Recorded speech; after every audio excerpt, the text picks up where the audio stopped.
আসসালামু আলাইকুম প্রিয় দর্শক, অন্য মঞ্চের আলাপচারিতায় আপনাদের সকলকে স্বাগত জানাচ্ছি। নমস্কার, আমি তরুণ ঘোষ। আমি একটু আপনাদের এখানে বলি, সেটা হচ্ছে আমি একবার প্রথম বলেছিলাম যে আপনাদের এই যে বাংলাদেশে এখন ভারত এবং আমেরিকার মধ্যে একটা ওভারল্যাপিং সিস্টেমে কাজ হচ্ছে, মানে এ ওরটা দেখবে ও ওরটা দেখবে। তো ওভারল্যাপিং সিস্টেমে কাজ করতে গিয়ে তখন ইউএস থেকে তখন রাষ্ট্রপতিকে বলা হয় যে আপনি এবার মুখ খুলুন, ইউনূসের বিরুদ্ধে মুখ খুলুন। রাষ্ট্রপতি তৎক্ষণাৎ একদম কাগজে একটা পরিষ্কার একটা ইন্টারভিউ দিয়ে দিলেন। ইন্টারভিউতে তিনি একেবারে ইউনূসকে একেবারে জামা কাপড় খুলে দিলেন। শুধু তাই নয়, এইবারেতে কালের কণ্ঠে আপনাদের গতকালকে একদম পর পর পর পর পর পর বেরিয়ে গেল, সেটা হচ্ছে যে ইউনূসের অপকীর্তি এতদিন চাপা রইল, হঠাৎ ইউনূসের অপকীর্তি কেন বেরোচ্ছে? সব হচ্ছে গিয়ে কিন্তু ওই আমেরিকা বাহাদুরের ইশারায়।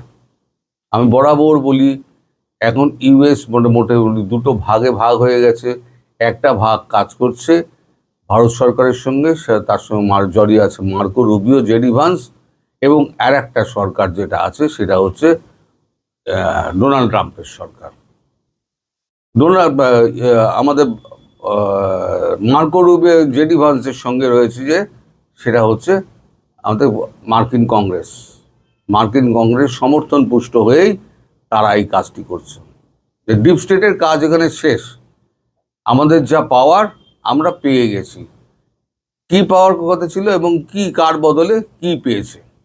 আপনাদের মনে আছে 12 তারিখ নির্বাচন, 12 তারিখ নির্বাচনের আগে ঠিক 9 তারিখে তিনি একটি এগ্রিমেন্ট করেন, নন ডিসক্লোজার এগ্রিমেন্ট ইউএস গভর্নমেন্টের সঙ্গে। নন ডিসক্লোজার এগ্রিমেন্টে যে সই সাবুত করা হয়েছে তাতে মোটামুটি বাংলাদেশকে ইউএসের হাতে বেচে দেওয়া হয়েছে, কৃতদাস করে দেওয়া হয়েছে। ওখানে $12 বিলিয়ন একটা লেনদেন হয়েছে। $12 বিলিয়ন ইউনিসের সঙ্গে ইউএসের $12 বিলিয়ন একটা চুক্তি হয়েছে। এই যে চুক্তি, এই চুক্তিটা পরে সবাই স্বীকার করেছে, আমরা জানতাম। পরে তো সবাই স্বীকার করলো এই চুক্তি আমরা জানতাম। জামাত জানতো কিনা এই 12 বিলিয়নের ব্যাপারটা, সেটা সম্পর্কে আমি কিছু বলবো না, কারণ আমি জানি না জামাতের ব্যাপারটা, আমি জানি না। কিন্তু বিএনপি সরকার, তারেক রহমান এবং এই মির্জা ফির্জা সবাই জানে। আর যিনি স্বরাষ্ট্রমন্ত্রী হয়েছেন তিনি বড় বড় কথা বলছেন, তিনিও জানেন। সবার পকেটে টাকা ঢুকেছে, কেউ বাদ নেই। এই 12 বিলিয়ন কেউ বাদ নেই, দিয়ে সমস্তটা তুলে দেওয়া হয়েছে ইউনূসের কাছে, মানে বাংলাদেশটাকে তুলে দেওয়া হয়েছে আমেরিকার কাছে। আচ্ছা, ইউনূসকে কি করেছে? আমি সময় সময় বলেছি, আপনাদের স্মৃতি উস্কে দিই। তখন তো আমার অনেক বাজে কথা বলেছিলেন। যেমন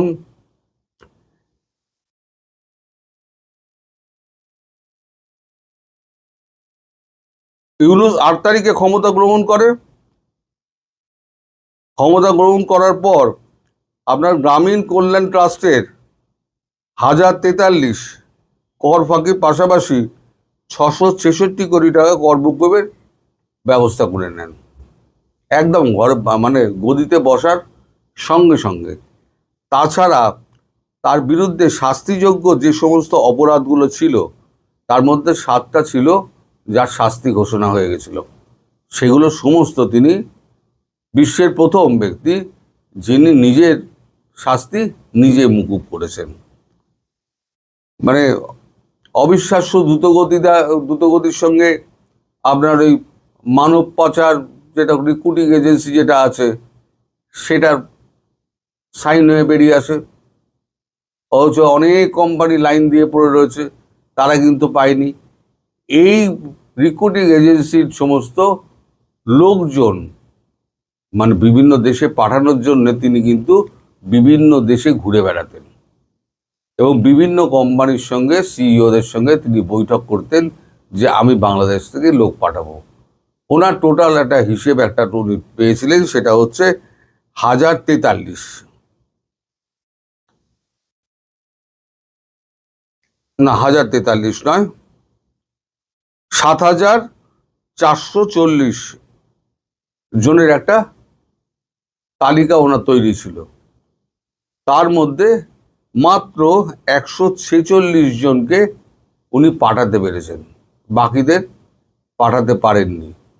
কারণ তার মধ্যেই আভ্যন্তরীণ গন্ডগোল লেগে গিয়েছিল, অন্য কোম্পানিগুলো আর নিতে সাহস পায়নি।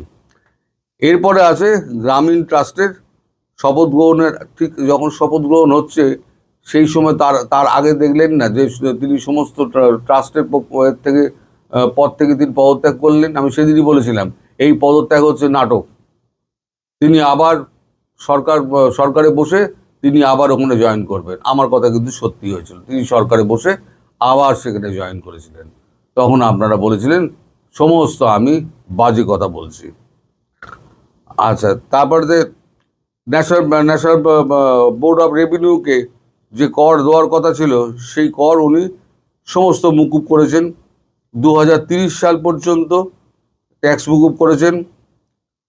যে সমস্ত বিশ্ববিদ্যালয়গুলো সমস্ত লাইন দিয়ে পড়েছিল সেই সমস্ত বিশ্ববিদ্যালয়গুলো কেউ লাইসেন্স পায়নি। একমাত্র উনি 3 মাসের মধ্যে অনুমোদন নিয়ে বেরিয়ে যান। এগুলো সবই আপনাদের কাগজে বেরিয়েছে। অর্থাৎ আমি যা যা বলেছিলাম সেই সময় আপনারা কেউ বিশ্বাস করেননি। এখন আপনাদের যে স্মৃতিটা উস্কে দিলাম, আমার পুরনো ভিডিওগুলো আপনারা খুঁজে দেখুন, সেখানে প্রত্যেক কটা কথা কিন্তু লেখা রয়েছে, শুধু ওই 128 কোটি টাকাতে। 128 কোটির প্রুফটা আমার কাছে গতকালকে এসে পৌঁছেছে। পৌঁছানোর পর আমি এটাকে বলছি, কারণ যদি মামলা করেন তাহলে পরে সে মামলা লড়ার মতো ক্ষমতা কিন্তু আমার আছে। আমি একেবারে ওপেন চ্যালেঞ্জ করছি বিএনপি সরকারকে এবং ইউনূসকে যে যদি এটা মিথ্যে প্রমাণিত করতে পারেন 128 কোটি টাকা আপনারা ঘুষ খেয়েছেন সেই কোম্পানির কাছ থেকে, যার নাম আমি বলছি না, ভবিষ্যতে দরকার হলে বলে দেব, তার কাছ থেকে 128 কোটি টাকা ঘুষ নিয়েছেন, তার প্রত্যেকটা ডকুমেন্ট আমার কাছে আছে, প্রত্যেকটা ডকুমেন্ট আছে। তার জন্যই এত শিশু মৃত্যু হওয়ার সত্ত্বেও না সরকারের পক্ষ থেকে না পার্টির পক্ষ রাজনৈতিক দলের পক্ষ থেকে একটা টু শব্দ করা হচ্ছে না। কারণ সবাই মিলে তো খেয়েছে। সবাই মিলে যদি খেয়ে থাকে তাহলে কে কার ঘাড়ে দোষ দেবে? আগে তো বলেছিল সব আমরা জানি না, আমরা জানি না, পরে স্বীকার করলো যে হ্যাঁ আমরা জানি, যে ইউএসএর সঙ্গে যে নন ডিসক্লোজার এগ্রিমেন্টটা হয়েছিল। তারপরে ওই যে $12 বিলিয়ন যেটা এসছিল, সেই $12 বিলিয়ন ভাগাভাগিটা হয়েছিল। এখন যখন ইউনূস বলছে যে $12 বিলিয়ন তো ভাগ তো তোমরা নিয়েছো, তাহলে তোমরা এখন বলছো না কেন যে তোমরা জানতে? তখন বাধ্য হয়ে ঢোক গিলে বলতে হয়েছে আমরা জানতাম। অর্থাৎ এই বাংলাদেশ হচ্ছে চোরের রাজত্ব। তাই আমি বলি যে এই বাংলাদেশকে গড়তে গেলে একমাত্র শেখ হাসিনা ছাড়া দ্বিতীয় কোনো ব্যক্তি নেই যিনি এই বাংলাদেশকে পুনর্গঠন করতে পারেন। এদের তো ক্ষমতাই নেই, কারণ এরা সবকটা চোর বাটপার চিটিংবাজ। একটা চোর বাটপারকে সরিয়েছে আর একটা চোর বাটপার এসে বসে গেছে। তার নাম তো এমডি খাম্বা তারেক ছিল, এখন আর কি নাম হবে ভগবান জানে। তিনি এখন খাল কেটে বেড়াচ্ছেন আর দেশের শিল্পের উন্নতির কথা বলছেন না, শিক্ষার কথা বলছেন না, চিকিৎসা ব্যবস্থার কথা বলছেন না, শিশু মৃত্যুর কথা বলছেন না। উনি কেবল এদিক ওদিক বকে যাচ্ছেন। ওনার যে সমস্ত এজেন্ডা আছে, যারা 2001 সালে তার উপরে অত্যাচার করেছিল 1-6, সেই সময়তে যা হয়েছিল সেই সময়তে তার প্রতিশোধটা উনি এখন নিচ্ছেন। উনি কাজের কাজ কিছু করছেন না।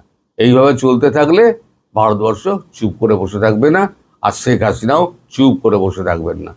শেখ হাসিনা ভেতরে ভেতরে সব জানেন, সব উনি দেখছেন, এবং ভেতরে যে পর্দার আড়ালে কত খেলা চলছে আপনারা কেউ বুঝতে পারবেন না। আমি সবটা জানিও না, আর জানলেও বলার মতো জায়গায় আমি নেই। সুতরাং আমি এই নিয়ে কোনো মন্তব্য করব না। তবে শিশু মৃত্যু নিয়ে একটা তদন্তের কথা, তদন্ত কমিশনের কথা অন্তত যদি বুকে হাত ঠুকে, যদি পয়সা না খেত বুকে হাত ঠুকে বলতে পারতো আজকে আমরা একটা তদন্ত কমিশন করছি যারা শিশু মৃত্যুর তদন্ত করবে। বলবে না এরা, কারণ নিজেদের পকেট গরম হয়েছে। এখন 10% আর 20%-এর কমিশন নাই, এখন আধা আধি 50-50, 50-50 এ হয়। জামাতে একটা আইডিওলজি আছে, তারা আইডিওলজির পেছনে দৌড়ায়, তারা টাকা খরচা করে, টাকা কিন্তু টাকা ঝাড়ে না। আর এরা হচ্ছে ছাড়া পার্টি, পুরো ছেড়ে ফাঁক করে দিচ্ছে বাংলাদেশকে। আরো কত টাকা মারবে ভগবান জানে। শুনেন, মোরারজি দেশাই একবার ইন্দিরা গান্ধীকে বলেছিলেন যে আপনি বাংলাদেশটাকে পাকিস্তান ভেঙে বাংলাদেশ বানায়েন না। তা কেন? মানে এটা যদিও এটা শোনা কথা, কতটুকু সত্য জানি না। এটা আমি সিনিয়র নেতাদের মুখে শুনেছি, পড়ি নাই, কিন্তু আবার বলি, আমার ভুল হতে পারে। বলেছিল যে পাকিস্তান যদি বাংলাদেশ বানান তাহলে তখন 2টা পাকিস্তান হবে, এখন তো একটা পাকিস্তান। এটা ইন্দিরা গান্ধীকে নাকি বলেছিলেন মোরারজি দেশাই। কেউ কেউ আবার বলে এটা বাজপেয়ী বলেছিলেন, কিন্তু আমার মতে এটা বাজপেয়ী জি বলেন নাই, মোরারজি দেশাই বলেছিলেন। তো এই বাংলাদেশটা বর্তমানে স্বাধীনতা বিরোধিতার কারণে, এই যে যারা স্বাধীনতা বিরোধী এই দেশে, তারা কিন্তু শতভাগ আওয়ামী লীগ বিরোধী, তার চেয়ে বেশি কিন্তু ভারত বিরোধী। কারণ তাদের বুকের বেদনা, এই জন্যই দেখবে জামাতিরা মিছিল করে। এমনকি কখনো বিএনপি, এই জামাতের মিছিল আবার বিএনপির কপি করে বলতো রুশ ভারতের দালালেরা হুঁশিয়ার সাবধান। আপনার মনে থাকার কথা। আচ্ছা, এটা জামাত না হয় দিল বুঝলাম, কারণ তার বুকে বেদনা আছে। কারণ মুক্তিযুদ্ধে রাশিয়া এবং ভারত আমাদের সহযোগিতা করেছিল। বিএনপি স্লোগানটা কেন দিত? রুশ ভারতের দালালেরা হুঁশিয়ার সাবধান। জিয়া রহমানের কি ক্ষতিটা করেছিল রাশিয়ানরা? বিএনপির কি ক্ষতিটা করেছিল রাশিয়ানরা? এই প্রশ্ন করে আমি বিএনপির কোন কর্মী তো প্রশ্নই আসে না, নেতাদের কাছে আর উত্তর পাই না। আমরা এই স্লোগান কেন আপনাদের? রুশ ভারতের দালালেরা হুঁশিয়ার সাবধান, কারণটা কি? আসলে কারণ ওইটাই যেটা তারা বলতে পারতো না, সাহস পাইতো না প্রকাশ। এখন বলে, এখন বলার সময় হয়ে গেছে, এখন দিন তাদের। এখন তো রাত দিন, শুভ সকাল সন্ধ্যা সবই তাদের জন্যই। তারা যা ইচ্ছা তাই বলতে পারে। ৭২-এর সংবিধান ছিঁড়ে ফেলতে পারে, ৩২ নম্বর ভাঙতে পারে, বঙ্গবন্ধুর নাম নিলে আপনাকে জেলে দিতে পারে, জয় বাংলা স্লোগান দিলে পিটিয়ে মেরে ফেলতে পারে। এখন তো তাদের জন্য পৌষ মাস, তো আমাদের বেলায় বলে শাওন মাস। মানে মানে তাদের যা ইচ্ছা তাই করতে পারে, সেটাকে বোঝাতে আমরা জামাত গুলো বলে থাকি। এখন আপনি যেটা বললেন, এই যে আমাদের পররাষ্ট্রমন্ত্রী গেলেন, তারপরে এই ঘটনা ঘটলো।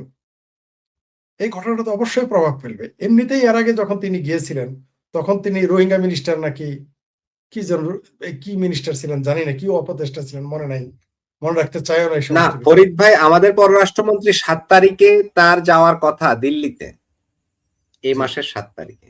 যে না ওইটা বলতেছি না, মানে এর আগে যখন গিয়েছিল তখন তো ইউনূস সরকার রোহিঙ্গা মিনিস্টার হয়ে গিয়েছিল।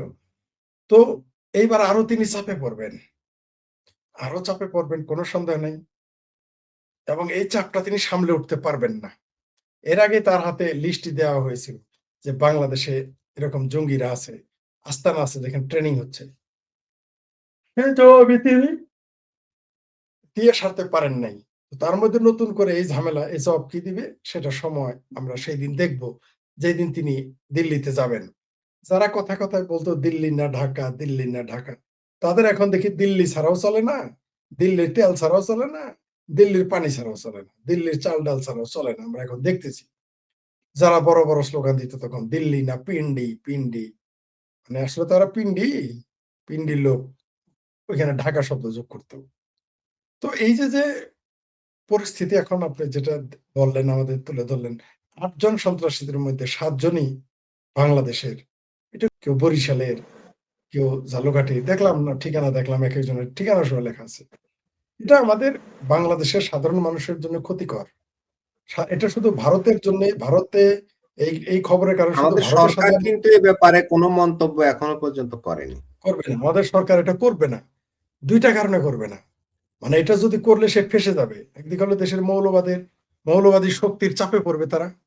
আপনি হয়তো জানেন যে শুধুমাত্র ওই মন্ত্রী মিস্টার নিতাই, আমাদের যিনি সংস্কৃতি প্রতিমন্ত্রী, তিনি শুধু বলেছেন যে মঙ্গল শোভাযাত্রাকে আনন্দ শোভাযাত্রা করা ঠিক হয় নাই। এর কারণেই দেখবেন যে ওই যে রাজাকার মাহমুদুর রহমানের সামারের দেশ যা ইচ্ছা তাই বলতেছে, মানুষ তার সমালোচনা করতেছে, হেফাজত তার প্রতিবাদ করেছে। মঙ্গল যাত্রা আনন্দ যাত্রা, উনি বলেছেন যে মঙ্গল যাত্রা নামেই চলবে, এতে হেফাজতেরও সমস্যা, যে মঙ্গল যাত্রা নাকি করা যাবে না, না জানি কবে আবার মঙ্গল বারটা অন্য কিছু আনন্দ বার বানায় ফেলে। যাই হোক, সেটা অন্য প্রসঙ্গ। আপনি যেটা বললেন, এইখানে আমাদের যে এই যে দেশের সাথে ভারতের সম্পর্ক তলানিতে তো চলেই গেছে আমাদের সম্পর্ক। এখন ভারত সিরিয়াস হয়ে যাবে এই বিষয়টা নিয়ে, এবং ভারত অ্যাকশনে যাবে। হয়তো সেই অ্যাকশন গুলো আমরা এখন বুঝতে পারবো না। আর ওই যে আমাদের ভুইয়া সাহেব বললেন যে সরকার এগুলো দেখতেছে না, সরকার এগুলো সবই জানে। বাংলাদেশের যারা জঙ্গি এই মুহূর্তে আছে, বাংলাদেশে যারা ভারত বিরোধী জঙ্গি, এখানে সরকার জানে না তা না। এই দেশের সরকার, বিরোধী দল সবাই এদের পৃষ্ঠপোষকতা করে। এটা সরাসরি, এটা সত্য।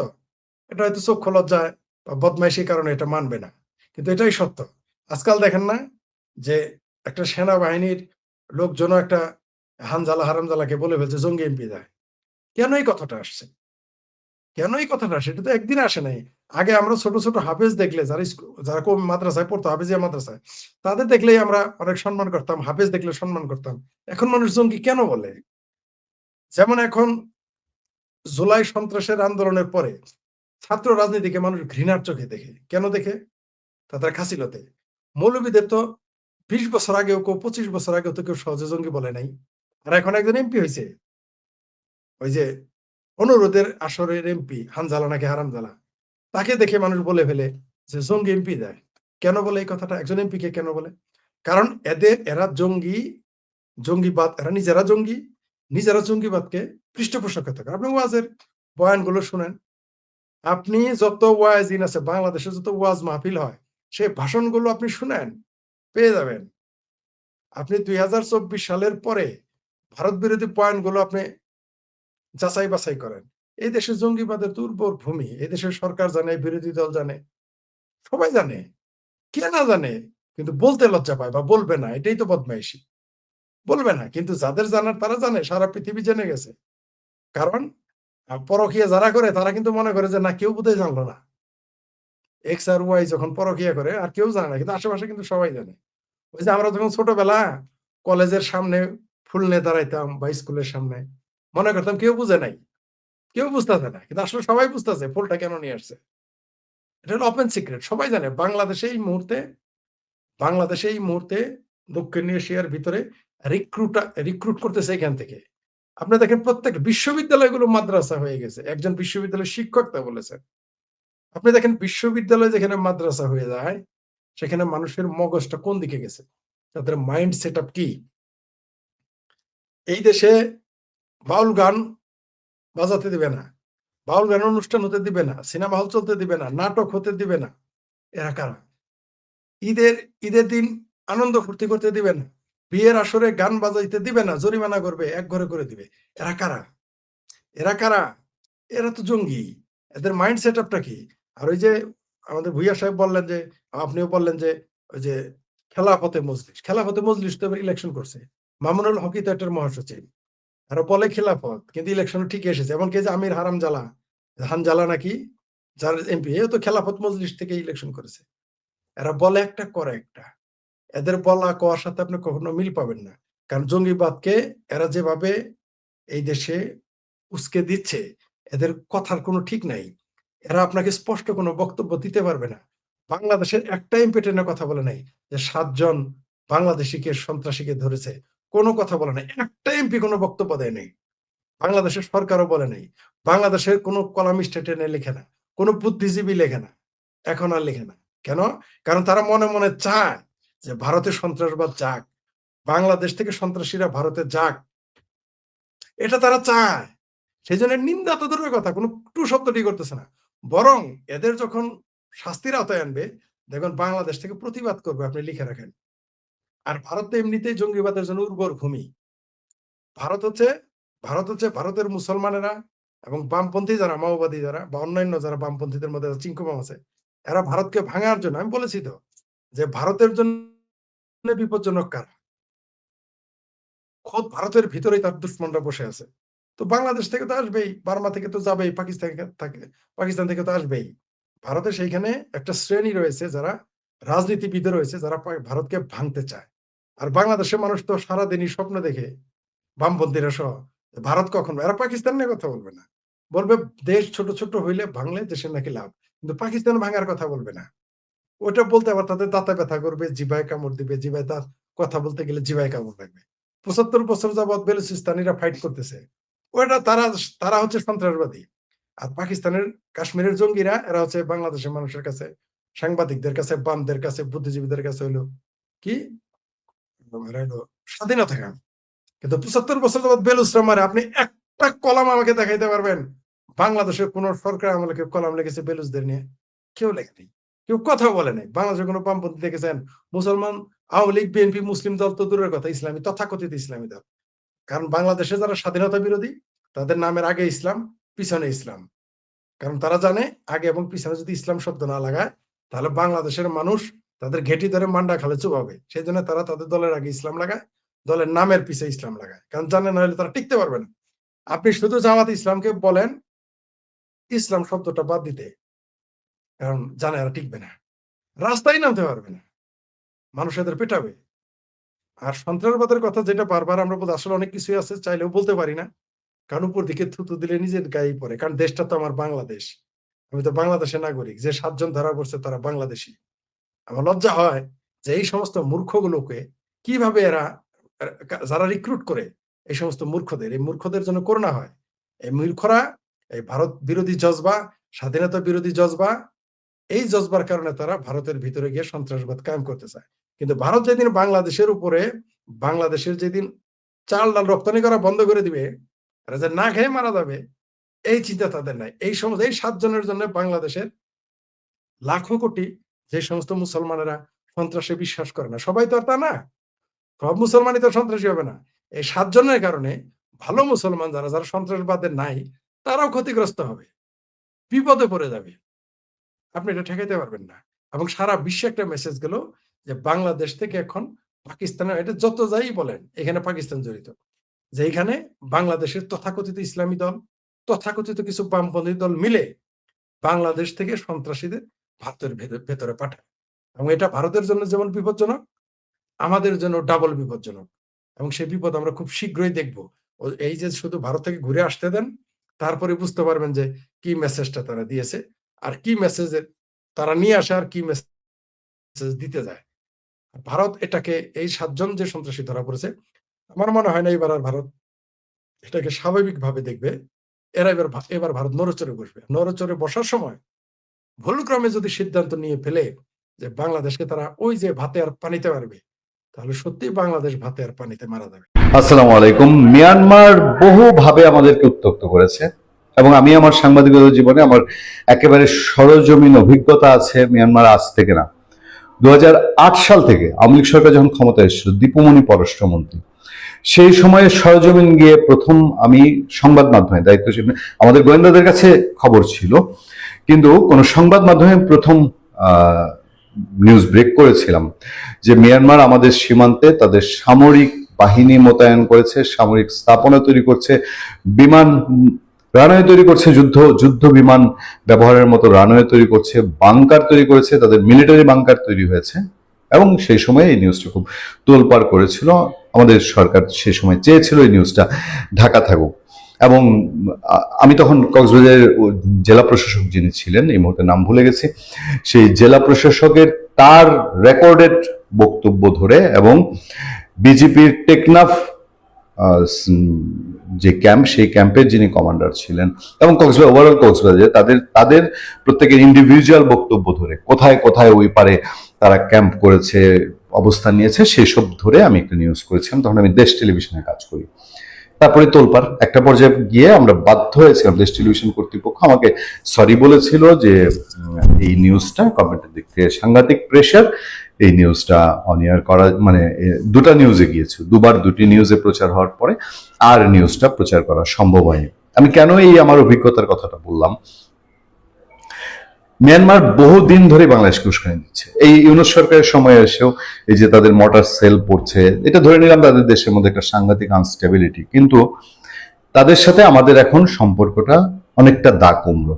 এবং এই রোহিঙ্গা ইস্যু মিয়ানমার কোনোদিনই সলভ করার জন্য আন্তরিকভাবে আগাবে না, এবং এটা সলভ হওয়ার না, এটা বোধহয় আমাদের এখন মেনে নিতে হবে। আমরা ভবিষ্যতে নিয়ে কি করব, এই বিস্ফোরা নিয়ে, বিস্ফোরা তো এখন বিস্ফোরক হয়ে এটা ক্যান্সারের, মানে ক্যান্সার ছড়িয়ে যাচ্ছে, ফলে আর কিছু বোধহয় করার নেই। সেই সময় একটা ভয়ঙ্কর তথ্য, এবং এগুলোর দিকে নিশ্চয়ই নজর রাখা দরকার। আমাদের নিরাপত্তা সংস্থাগুলো নিশ্চয়ই যথেষ্ট নজর রাখছে। সেন্ট মার্টিনের আকাশে মিয়ানমারের ড্রোন বাড়ছে উদ্বেগ। কি ঘটনা? কক্সবাজারের টেকনাফের সেন্ট মার্টিন দ্বীপের কাছাকাছি বাংলাদেশের আকাশ সীমায় ড্রোন উঠতে দেখা গেছে। এ নিয়ে বাংলাদেশ সীমান্তবর্তী এলাকায় বাসিন্দাদের মাঝে উদ্বেগ তৈরি হয়েছে। বৃহস্পতিবার 2 এপ্রিল সন্ধ্যা 7টার দিকে সেন্ট মার্টিন দ্বীপের জেটি সংলগ্ন পূর্ব আকাশে প্রায় 1 ঘন্টা ধরে লাল সবুজ রঙের দুটি ড্রোন উঠতে দেখা যায়। বিষয়টি জানাজানি হলে স্থানীয় বাসিন্দাদের মধ্যে উদ্বেগ ছড়িয়ে পড়ে। আমার একটা ক্ষুদ্র প্রশ্ন, আমি এই নিউজ থেকে জানলাম ড্রোনটি মিয়ানমারের দিক থেকে উড়ানো হয়েছে। তাহলে আমাদের নিরাপত্তা বাহিনীর তো অধিকার আছে এই ড্রোন ভূপাতিত করার, তাই না? তাদেরকে কেন এরকম ওপেন অ্যাক্সেস দেওয়া হয়েছে আমি ঠিক জানি না। স্থানীয় লোকজন বলেছেন, বাংলাদেশ ও মিয়ানমার সীমান্ত এলাকায় পরিস্থিতি পর্যবেক্ষণে ড্রোন ব্যবহার করা হচ্ছে। মিয়ানমারের দিক থেকে ড্রোনগুলো ওড়ানো হয়েছে। সেন্ট মার্টিন ইউনিয়ন পরিষদের চেয়ারম্যান ফয়জুল ইসলাম বলেন, আজ সন্ধ্যা 7টার দিকে সেন্ট মার্টিন দ্বীপের জেটি সংলগ্ন পূর্ব আকাশে প্রায় 1 ঘন্টা ধরে লাল সবুজ রঙের দুটি ড্রোন উঠতে দেখা গেছে। ধারণা করছে এগুলো মিয়ানমারের দিক থেকে এসছে। সীমান্তে সক্রিয় সশস্ত্র গোষ্ঠী আরাকান আর্মির নজরদারির অংশ হতে পারে। এই পরিস্থিতিতে আমাদের সীমান্ত নিরাপত্তা আরো জোরদার করা জরুরি। আরো একজন বলছেন, আজ রাতে আকাশে ড্রোন উঠতে দেখে লোকজন জড়ো হন। পরে বিষয়টি প্রশাসনকে জানানো হয়। ওগুলো মিয়ানমারের দিক থেকে আসে এবং আরাকান আর্মির ড্রোন। স্থানীয়দের দাবি, সাম্প্রতিক সময়ে সীমান্ত এলাকায় অস্থিরতা বাড়ার প্রেক্ষাপটে এ ধরনের ড্রোন কার্যক্রম বাংলাদেশে আকাশ সীমা নিরাপত্তার জন্য উদ্বেগজনক। তাই দ্রুত বিষয়টি তদন্ত করে প্রয়োজনীয় পদক্ষেপ নেওয়ার পাশাপাশি সীমান্ত নজরদারি আরো জোরদার করার আহ্বান জানাচ্ছে স্থানীয় লোকজন। আরাকান আর্মি আমাদের জেলেদেরকে ধরে নিয়ে যাচ্ছে। এর মধ্যে অসংখ্য ঘটনা, 1-2টি ঘটনা ঘটেনি, বেশ কয়েকটি ঘটনা ঘটেছে, আমাদের জেলেদেরকে ধরে নিয়ে গেছে, মুক্তি পৌঁছাচ্ছে। ফলে ইউনূস সরকার তো একটা ধাপ্পাবাজি করে গেছে আমাদের সাথে। শেখ হাসিনা সরকারও এই রোহিঙ্গা ইস্যু অন্য কোনো কিছুতে তার সফলতা, রোহিঙ্গা ইস্যুতে একেবারেই ডাব্বা মেরেছে। বরঞ্চ তাদেরকে বাংলাদেশের অনেকেরই আপত্তির মুখেও তাদেরকে বাংলাদেশে একদম দেদারছে ঢুকতে দিয়ে আমাদের কক্সবাজার, টেকনাফ সব প্রায় চট্টগ্রামের একটা অংশকে তারা অস্থিতিশীল করে গেছে। ইউনূস সরকার বললাম ধাপ্পাবাজি, প্রতারণা, ব্লাফ। তারেক রহমান সরকার এসছে, আমরা আশায় থাকবো। আমরা তো এই সরকারকে সবাই সময় দিতে চাই এবং আমরা অপেক্ষা করতে চাই যে একটা কিছু সমাধান হোক এবং এই ধরনের উস্কানিমূলক কার্যক্রম বাংলাদেশ তার নিজের যোগ্যতায় সে মোকাবেলা করুক। হরমুজ প্রণালী দিয়া যে 6টা জাহাজ বাংলাদেশে আসার কথা, এর মধ্যে শুধু একটার মধ্যে তেল আছে, আরগুলাতে কোনো তেল নাই। আচ্ছা, এখন পাইপলাইনে ভারত থেকে কতটুকু তেল আসবে সেটা আমরা জানি না। ভারত থেকে আসে ডিজেল, কিন্তু এখন যেটা আমাদের যে তেলের পাম্পগুলোতে সেটা দেখতেছি আমাদের অকটেন এবং পেট্রোলের আমাদের ক্রাইসিসটা। এখন সেই ক্রাইসিসটা কেন সৃষ্টি হয়েছে এটা আসলে আমার জানা নাই। কারণ হচ্ছে যে আমাদের যে গ্যাস যে উত্তোলন হয়, গ্যাসের বাই প্রোডাক্ট হইল পেট্রোল এবং অকটেন, এবং সেটা বাংলাদেশেই হয়। তো ওইটার ক্রাইসিসের কারণটা কি এটা আমরা বুঝি না। প্যানিক ব্যাংক তো আছে, আমাদের লোকজনের করা আছে, মানে মজুদ করার, কালোবাজারি করার। এই ভাই মজুদ এটা কোথায় সে মজুদ, আর কতটুকু সে মজুদ করে? মজুদ তো এখন ক্রাইসিস পিরিয়ডে মজুদ হয়, সব জায়গায় হয়, কিন্তু কতটুকু হয়? এখন আপনার এই জন্য মানে ইউনুসে 15 দিনের মানে রাখে গেছে, আপনার কি বলে না, রিজার্ভ রেখে গেছে 15 দিন, পেট্রোল 14 দিন, অকটেন 15 দিন। তো এখন আমাদের ওনার ভাতিজা তো এটা পাইয়ে খুশি যে তারা তো রেখে একবারে শূন্য করে যায় নাই, একবারে খুশি। এইগুলো তো মিনিমাম আমাদের দেশের মতো দেশে মিনিমাম 3 মাসের স্টক তো থাকতেই হবে, কারণ একটা মানুষের যেমন আজকে এখন আমরা ভারতের উপরে ডিজেল নিয়ে নির্ভর। এখন পৃথিবীর যে অবস্থা মানে আপনার দাঁড়াইছে, ভারত যদি বলে যে আমার রিকোয়ারমেন্ট মানে রেখে তারপরে আমি চিন্তা করব এক্সপোর্ট করব কিনা, ওরা যদি না দিতে পারে